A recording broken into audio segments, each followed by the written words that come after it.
शक्ति अगर शिव को समर्पित हो गई तो शिव के लिए सब कुछ त्याग देगी। वही शक्ति अगर शिव से रुष्ट हो गई, स्वयं तो भटकेगी और शिव को भी दर दर भटकने के लिए छोड़ देगी।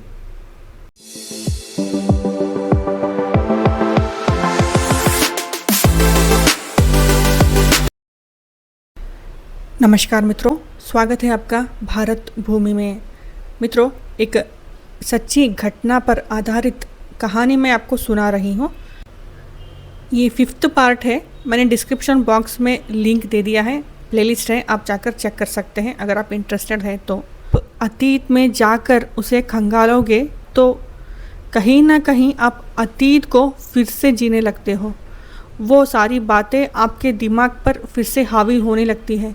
इसीलिए मनुष्य को अतीत को भूलकर वर्तमान में जीना चाहिए, अतीत से सीख लेना चाहिए।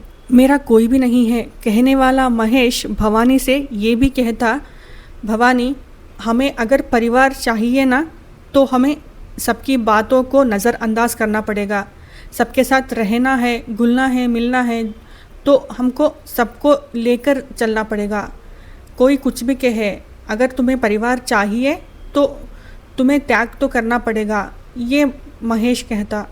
महेश ने भवानी से ये भी कहा था कि अगर परिवार में कोई तुम्हें कुछ कहे, डांटे, गाली दे तो भी तुम कुछ मत कहो भवानी, चुप रहो, पलटकर जवाब मत देना कभी भी। तो भवानी ने महेश के सारे बातें मानी थी। जैसा महेश कहता वैसा भवानी करती। महेश के साथ हमेशा जब भी महेश गांव जाता तो वो लेकर जाता। विवाह होकर 8 महीने बीत चुके थे। जब भवानी को लेकर महेश गांव गया था तो सभी लोगों ने महेश के साथ भवानी को देखकर भवानी की बहुत तारीफ़ की थी। तारीफ़ क्यों की थी? क्योंकि महेश जो था बिल्कुल बदल चुका था। जिसकी दुनिया बेरंग थी वो भवानी के आने के बाद रंगों से भर चुकी थी। सब लोग महेश को देखकर हंस रहे थे। ये पहले का महेश तो नहीं है, ये बिल्कुल बदल चुका है। इसके चेहरे को तो देखो, कितना रौनक आ चुका है, देखो इसे कितना बदल चुका है। इसकी पत्नी इसे अच्छा अच्छा भोजन बनाकर खिलाती होगी, ऐसा महेश के माँ से लोगों ने कहा था। ऐसी बातें सुनकर महेश को गुदगुदी होने लगती थी। महेश मन ही मन में बहुत खुश होता था, पर वो लोगों को दिखाना नहीं चाहता था क्योंकि उसने अपना इमेज ही एक स्ट्रिक्ट मनुष्य का बना के रखा था। लोगों के लिए महेश जितना स्ट्रिक्ट था, भवानी के लिए वो उतना ही सॉफ्ट था।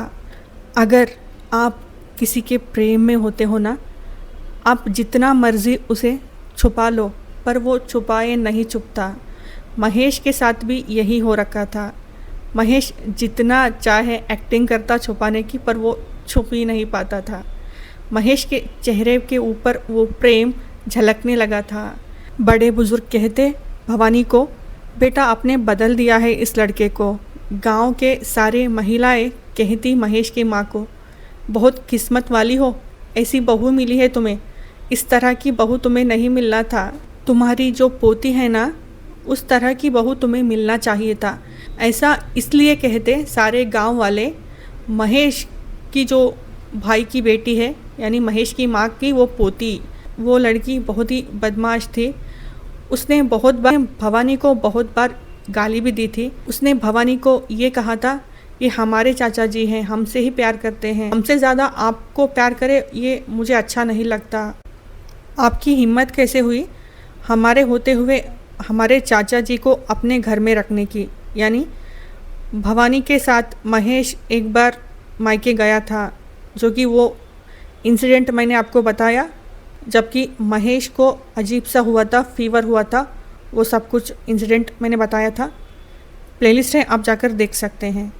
तो कहीं ना कहीं पर भवानी सबको चुभने लगी थी, क्योंकि मैं विवाह ही नहीं करूँगा ऐसा कहने वाला महेश भवानी के प्रेम में था। जैसे कि गांव में उसके खेत खलियान थे, तो जब भी गांव जाता वो भवानी को खेत लेके जाता सब लोगों के साथ, और वो खेत में जो फ्रूट्स लगे होते हैं और अलग अलग का पेड़ होता है। भवानी इसे देख, इसे ये कहते हैं। भवानी उसे देख, उसे वो कहते हैं। ये फल देख, ये इस तरह का फल है। ये देख भवानी, इस तरह का बेर कहीं भी नहीं मिलता। ये खा ना, इसे खा के देख, ये खा भवानी अपने हाथों से फलियाँ तोड़ता और भवानी इसका टेस्ट देख कैसा है, तू खा ना, तू खा के देख ना, अरे ये खा ना, ये बहुत अच्छा है, इसे खा के देख। इस तरह के बातें महेश करता था। वो उसके सामने कौन है कौन नहीं है, कौन क्या कहेगा, वो सोचता ही नहीं था कभी कभी। तो भवानी ने कहा था ऐसा मत करो, लोगों को अच्छा नहीं लगता, कहाँ कैसा रहना चाहिए, हमें वैसा रहना चाहिए महेश, ऐसा मत करो। पर महेश सुनता ही नहीं था। जैसे कि घर में भोजन बनाना होता, यानी गांव में जब भी वो लोग रहते थे तो महेश कहता भवानी से, भवानी तू बना आज भोजन, अपने हाथों का जादू चला, जैसे तूने मेरे ऊपर चलाया है ना, इन सब के ऊपर भी तू अपना जादू चला। आज तू ये बना भवानी, इन सबको खिला, ऐसा महेश कहता। भवानी ऐसा करती भी थी। जैसा महेश कहता वैसा भवानी करती गई।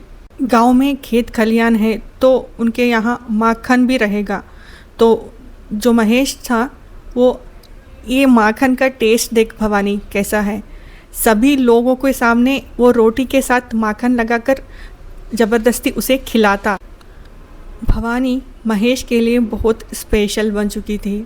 भवानी थी भी ऐसी ही, क्योंकि भवानी ने कभी भी महेश को किसी बात के लिए ना नहीं कहा था। महेश जहाँ भी जाना चाहता भवानी उसे जाने देती।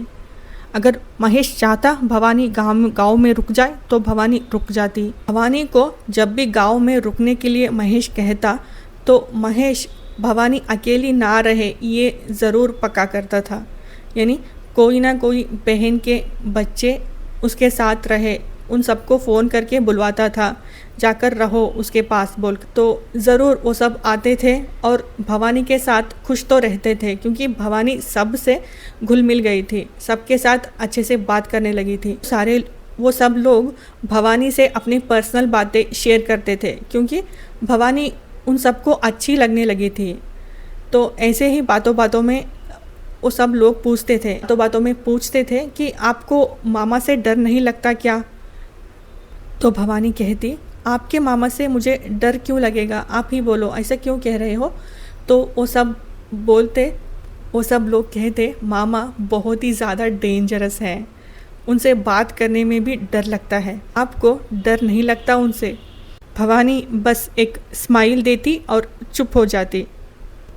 यहाँ एक बात बता दूँ मैं, पति जितना चाहे डेंजरस हो, बदमाश हो, कुछ भी हो, अगर पत्नी का प्रेम सच्चा हो, पत्नी अगर उसे समर्पित हो जाए तो वो सॉफ्ट हो जाता है उसके लिए। अगर परिवार में जो समस्या हो तो उसे सुलझाने के लिए महेश भवानी को भी लेके जा रहा था उसके साथ।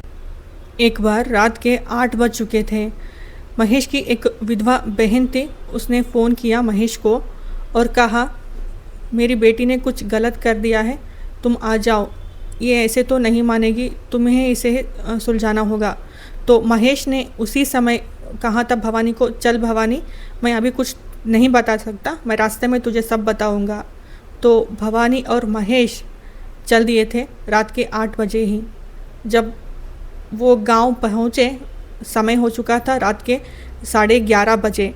दोनों भवानी और महेश दोनों उनके घर पहुंचते हैं। महेश सीधा उतरते ही जाकर अपनी बहन की बेटी को पकड़कर मारने लगा। उसने इस तरह मारा, भवानी देखकर दंग हो गई थी। तलवार था, उसे पकड़ा महेश ने, कहा, मैं तुझे काट डालूंगा। सब लोगों ने महेश को पकड़कर शांत किया। उस दिन भवानी ने महेश का रौद्र रूप देखा था।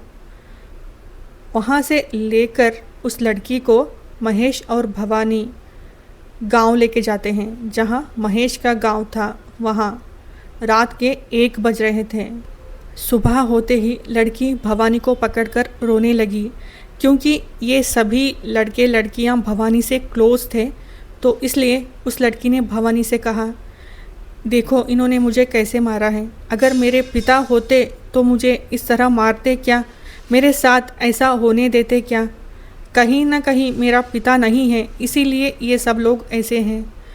कहीं ना कहीं महेश बहुत ज़्यादा गलत कर रहा था, क्योंकि वो बहन की बेटी थी। बहन तो पूजनीय है ही, और बहन की बेटी उससे ज़्यादा पूजनीय होती है। वो चाहे कुछ भी गलत काम करे, मारना नहीं चाहिए। भवानी महेश से यही समझा रही थी। ऐसा मत करो महेश, वो तुम्हारी बहन की बेटी है। बहन जितना पूजनीय है ना, उससे ज़्यादा पूजनीय उसकी बेटी होती है। तुम क्यों मारते हो? ऐसा मत मारो। वो कुछ भी गलती करे, समझाओ। तब महेश ने कहा था, चुप करो भवानी, तुम्हें कुछ नहीं पता। वो कैसी है तुम्हें कुछ नहीं पता। जैसी तुम हो वैसे सब लोग होते हैं, तुम ऐसा समझती हो। वो बहुत ही ज़्यादा ढोंगी है भवानी। उसको मैंने बहुत बार समझाया, बहुत बार पकड़ा, बहुत बार उसे मैंने सीधे रास्ते में लाने की बहुत कोशिश की है, पर वो नहीं मानी। ऐसी लड़कियों को ऐसा ही करना चाहिए। तब भवानी ने कहा था, महेश ऐसा मत करो, कुछ भी हो जाए। तुम श्राप ले रहे हो उस लड़की का, कहीं ना कहीं उसके पिता नहीं हैं। तो महेश ने कहा था, भवानी तू दिखने में तो बहुत भोली है, पर तेरे अंदर ज्ञान की बातें बहुत हैं। तू जो भी कह रही है सभी ठीक है भवानी। जहाँ पर बात से काम नहीं चलती, वहाँ पर लात से काम चलाना चाहिए। महेश कहता था भवानी से, देख भवानी, मैं बड़ा बदमाश हूँ, उतना ही शातिर भी हूँ, और लोगों को कैसे बेवकूफ़ बनाना है, उनसे किस तरह से डील करना है, ये मुझे सब पता है। बस तेरे आगे मेरी बोलती बंद हो जाती है। चल, तू जो कहती है मैं मान लेता हूँ, आगे से बिल्कुल ऐसा नहीं करूँगा। घर में त्योहार के समय ज़रूर महेश और भवानी जाते थे गांव को। जब भी भवानी तैयार होती तो महेश सिर्फ उसको ही देखता रहता। सभी लोग नोटिस करते थे कि महेश कैसा देख रहा है भवानी को। कहीं ना कहीं भवानी बहुत चुभने लग गई थी सभी लोगों को, क्योंकि महेश के दिल पर राज कर रही थी भवानी। महेश ने बहुत सारे सपने संजोए। अगर मैं कुछ ना भी बन पाया तो हमारे जो प्रॉपर्टी है, खेत खलियान है, मैं जो जानता हूँ वो मैं यहाँ ट्राई करूँगा भवानी। यानी मैं प्लांट्स लगाऊँगा यहाँ पर, कुछ ना कुछ हम करेंगे भवानी। तो बिल्कुल टेंशन मत ले, हम कुछ ना कुछ करेंगे, हमारा परिवार बनाएंगे। भवानी सुन, मुझे बिल्कुल तेरी जैसी ही बेटी चाहिए। जैसे तेरा नयन नक्श है, जैसी तू है वैसी ही मुझे चाहिए। मुझे एक तेरी जैसी बेटी दे दे बस। पर ये सब बहुत दिन नहीं चला। विवाह के 10 महीने के बाद अचानक रात को महेश उठकर बैठ जाता है अपना सर पकड़कर। कहता है, भवानी मुझे नहीं पता मुझे क्या हो रहा है, ऐसा लगता है कि मैं पागल बन जाऊंगा। कहीं ना कहीं महेश के साथ कुछ अजीब होने लगा था। पहले भी होता था, पर वो अब ज़्यादा होने लगा था। महेश जाता रूम में, दरवाज़ा बंद कर लेता और अपना सर पकड़कर बैठ जाता। भवानी ने ऐसा करते हुए कितने बार देखा था महेश को। तो महेश कहता, तू चिंता मत कर, मैं जाऊंगा, मैं किसी को लेके जाऊंगा, मैं ज़रूर दिखाऊंगा, तू चिंता मत कर भवानी। महेश को बुरी आदतें भी थी, जैसे कि वो ड्रिंक करता था।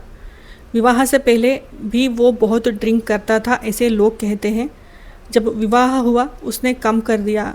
अचानक उसने ड्रिंक करना और ज़्यादा शुरू कर दिया था। कुछ ना कुछ वो अजीब सा हो चला था। इधर भवानी भी बीमार पड़ने लगी थी। जब भी भवानी अपने मायके जाती ज़रूर बीमार पड़ती। बस में बैठती भवानी मायके जाने के लिए, तब ही उसको फीवर शुरू हो जाता था। वो अपने मायके जाती तो ज़रूर बीमार पड़ती, हर बार बीमार पड़ती। इसलिए उसके भाई ने भी कहा, ये यहाँ आते ही बीमार क्यों पड़ जाती है, यहाँ आते ही बीमार क्यों पड़ती है, एक बार दिखाओ तो सही इसको। भाई के कहने पर माँ पंडित जी के पास लेके जाती है भवानी को। पंडित जी से सारी बातें बताई जाती है। तो पंडित जी देखते हैं और कहते हैं ये लड़की तो देवी है, शक्ति स्वरूपा है, इस कारण इसको असर नहीं हो रहा है उतना। आपकी बेटी की वजह से लड़के को कुछ हानि नहीं हो रही है। पंडित जी ने कहा, बेटा आप जो कर रहे हो ना वैसा ही आप करो। कहते हैं बेटा नारी तो नारायणी, नारी है तो वो नारायणी बन सकती है। देखो बेटी तुम्हारे अंदर देवी की शक्ति है, इसी कारण लड़का कहीं ना कहीं तुम्हारे वजह से ही अभी तक अच्छा है, वरना अब तक वो पागल बन चुका होता। तुम्हारी शक्ति की वजह से ही वो अच्छा है। तुम बस कुछ मत करो, उस लड़के से हनुमान चालीसा पढ़वाओ और हनुमान मंदिर जाओ। पर महेश कहाँ मानने वाला था, महेश भगवान को मानता ही नहीं था।